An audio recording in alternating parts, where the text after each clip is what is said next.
Welcome to Climbing Clouds. I'm getting into an elemental read tonight for all four. I'm having some technical issues too. Hold on here.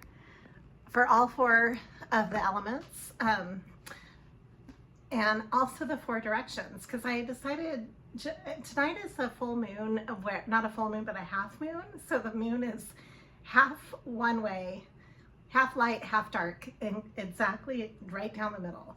So I'm just sensing kind of like being on this tight wire between the shadow and light, and it's very balanced.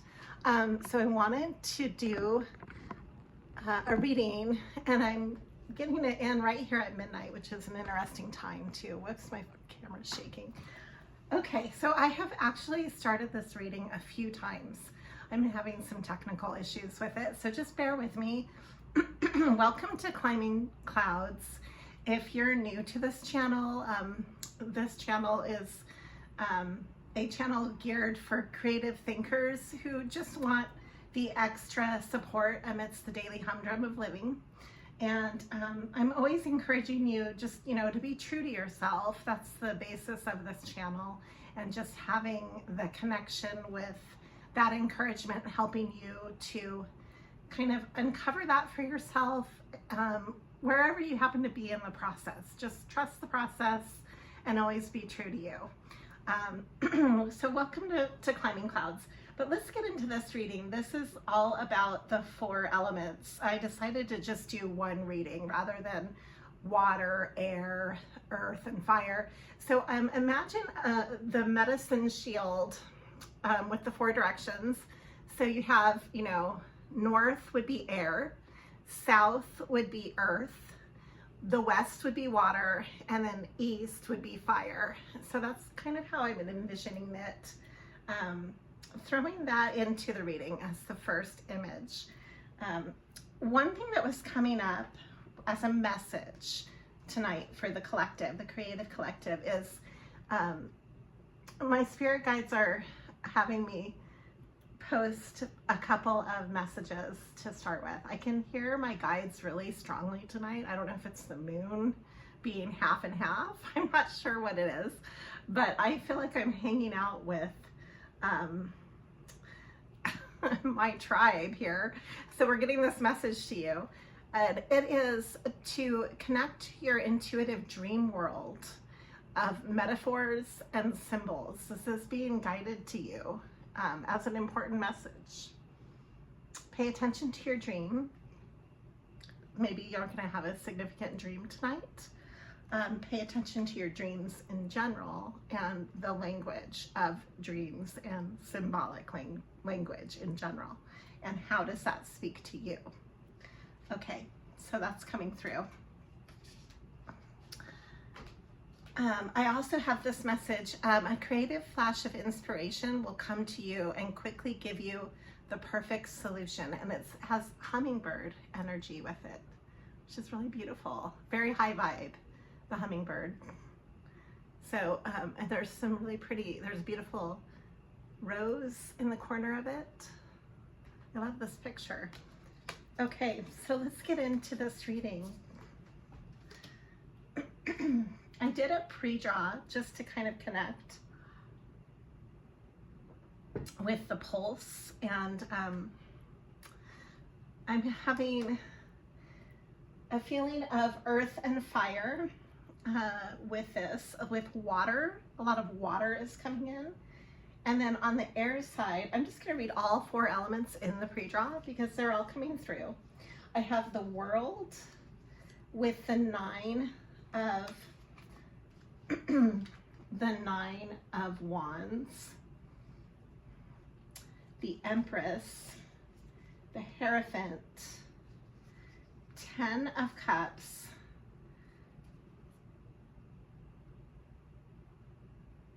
Five of swords, 5 of wands.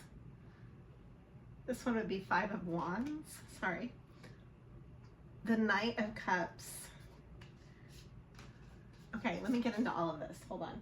4 of swords, the Knight of Wands, the Two of Pentacles reversed, the Emperor, the Sun, and the Six of Pentacles. Okay, these are all coming through. This is a lot to come through. And then the 10 of Pentacles came through twice. Okay, let me translate that. We also have the 8 of Cups and 2 of Cups to 10 of Wands. Interesting. 10 emotions, 10 of Cups, 2 of Cups. Okay, so and then I've got the Ace of Cups I drew from a bunch of different decks here. The Queen of Wands with the Ace of Cups, and then the Queen of Cups. Okay, so this message is rooted in you're coming into a time of stability, that a very stable time, and this is exciting, and it's also pushing you into your 10 of Cups because of that. It's like the polarized between earth and water. It's polarizing. And then with the fire and the air, it's also polarized. Everything is polarizing. So there's a sense of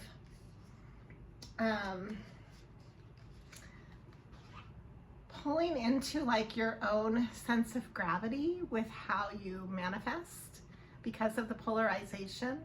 And the more grounded you become, you also are opening up your chakra, your crown chakra.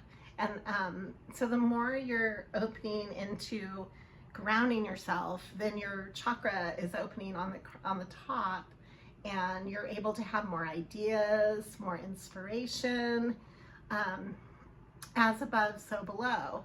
And then with the direction of the west to the east, or the water to the fire, there's like a sense of cleansing the heart, as you're being more fluid with your emotions, like you're just flowing more. Maybe you're in your body more, like maybe you're doing things to help, activities that would help invigorate being in your body more. If you can do this will help you with also being more connected with your emotions and your heart chakra. And then taking that into the east, into the direction of fire, putting this into your passions. So if you can balance all of this from this, this is a reading that is, it's here to evoke balance. This is, I'm doing it on the night of the perfect balance of the moon. The moon is exactly half and half. So in lieu of that, you're walking away from anything that doesn't emotionally feed you. This is kind of a central theme because of the Ace of Cups. So there's an element of self-love here with the Ace of Cups, the Empress, the 9 of Wands, the 10 of Cups is here, the 10 of Wands, the Hierophant is, and the Emperor, the Empress, the World. I mean, these are really big, declarative type personalities. You know, these are major arcana coming in and speaking about a sense of what I see it as a sense of gravity to your manifestations. Like you're able to dictate and discern for yourself in a way that you're kind of like taking command of your life in a really positive way because of these major energy shifts. Hold on, and I'm still kind of, let me get into a fresh set of cards here. But the pulse that I'm sensing has to do with, it's like a seismic change that's occurred. So let's say that the ground you're used to walking on has completely altered, like what happens in a seismic earthquake. So complete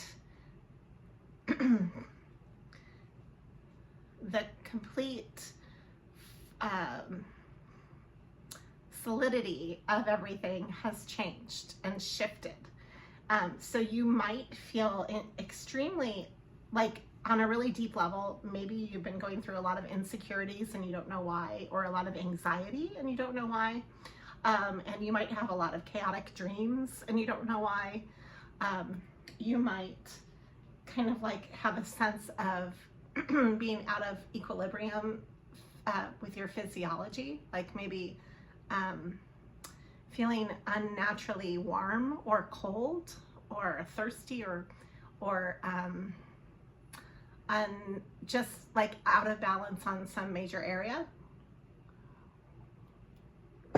But you can't put your finger on it because you're like, oh, I've been drinking water all day. I don't know why I'm thirsty still, or I'm warm no matter what I'm doing. Like, you know, you might be taking a cold shower and you're still warm, or you're wide awake and you don't know why. I'm just giving you examples. So there's something going on with this shift, but you're moving forward, so the Chariot's coming through. And this is a really strong energy. There's a sense of movement because, you know, the Eight of Cups is kind of like walking away from something, you know, behind you that you're moving forward from, but this is a very progressive movement. And it has to do with your passion.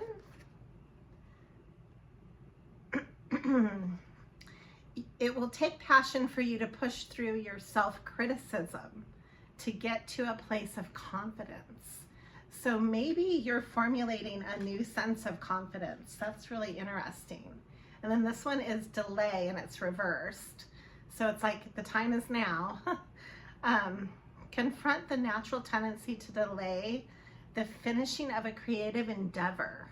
So you're being asked creatively to stick to your guns. And it's kind of exciting because it's like, you can't really, I wanted to do a reading on the crazy makers, like why do we have crazy makers in our life and why do we self-sabotage? And I'm going to make it part of this reading. So that's one thing I want to ask the cards. And I've got the Queen of Cups coming up here, this empathic energy that a lot of creative, of the creative collective, if you're part of this creative collective, you're highly empathic to connect with these readings, right? If they speak to you on any level, you are a highly empathic person.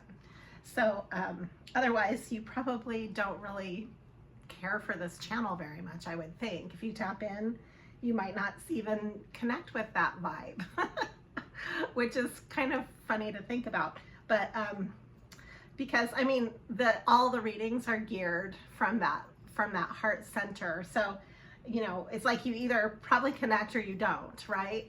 But what I'm sensing here is that that you're not going to be able to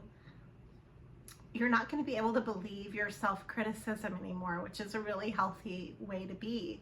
You're truly gaining confidence because of the footing that you've created. Like you've gone through, so you've had this seismic change in your footing.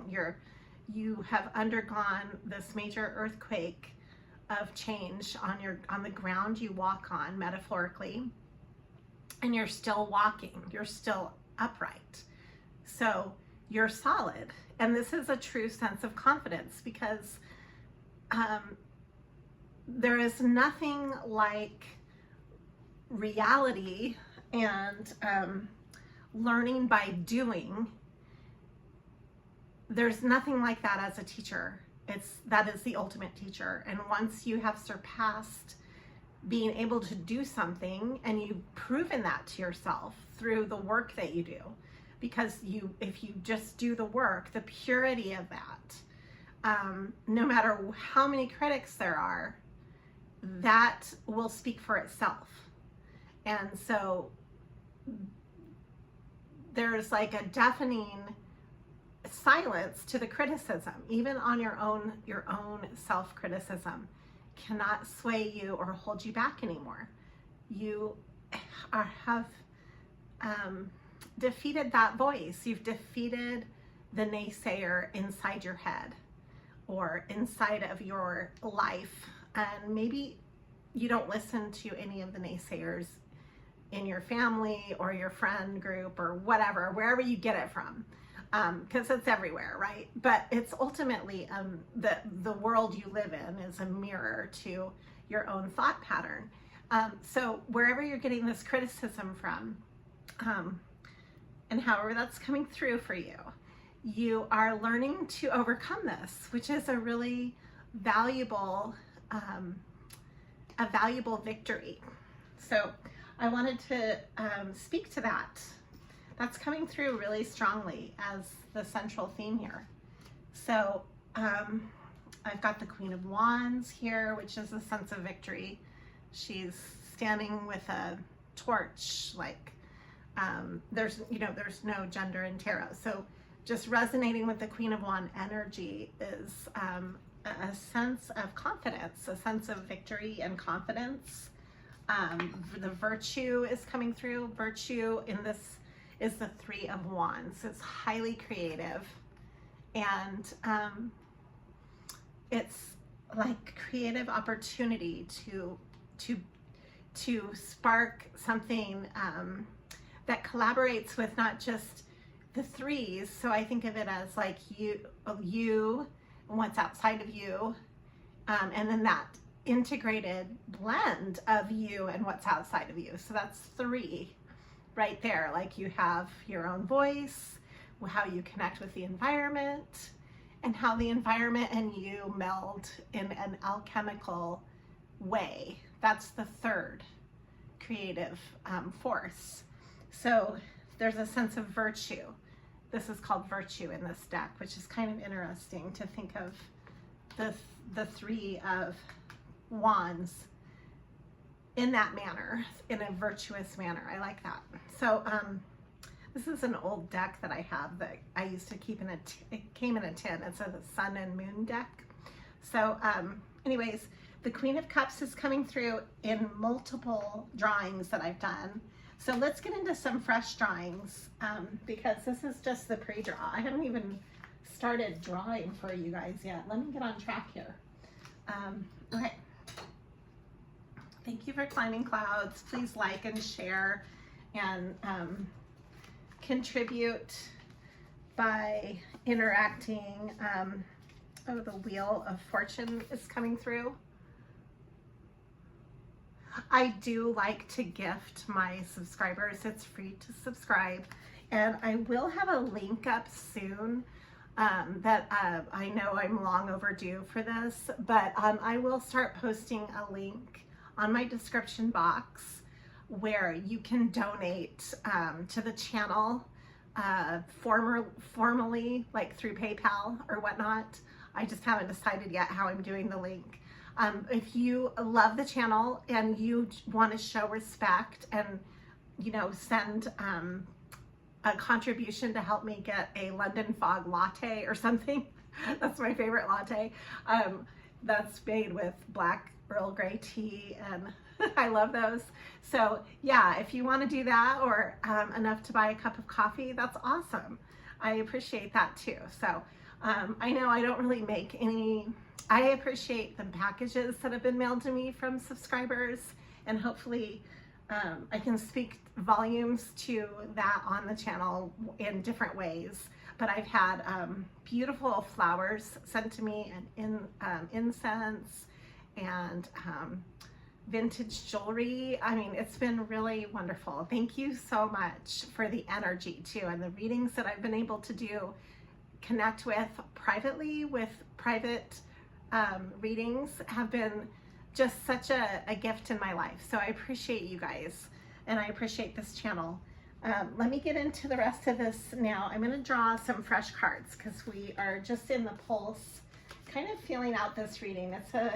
There's a lot going on with this energy tonight. So I'm going to be encompassing all four elements with this, and this is an all signs elemental reading. So I'm going to move these cards out of the way so that we can have some fresh cards.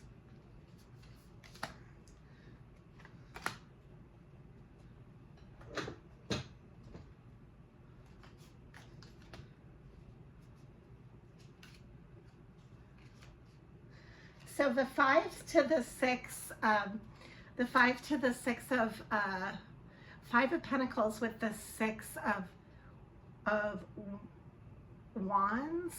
Let's see, the 6 of Wands or the 6 of Swords. I'm trying to understand. This is the Muse deck. It's a little, it almost has star energy to it. So interesting. And then I'm imagining the 6 of Swords, which is it's a sense of victory, and that's part of your healing. This is kind of what I was saying earlier. Like, you might have always been somebody who, I know that, you know, you might hold yourself back on purpose so that you can observe more. I know I do that all the time. I like to observe rather than just react, I guess. Or if you react, it's like, then you observe that. Like, I don't know.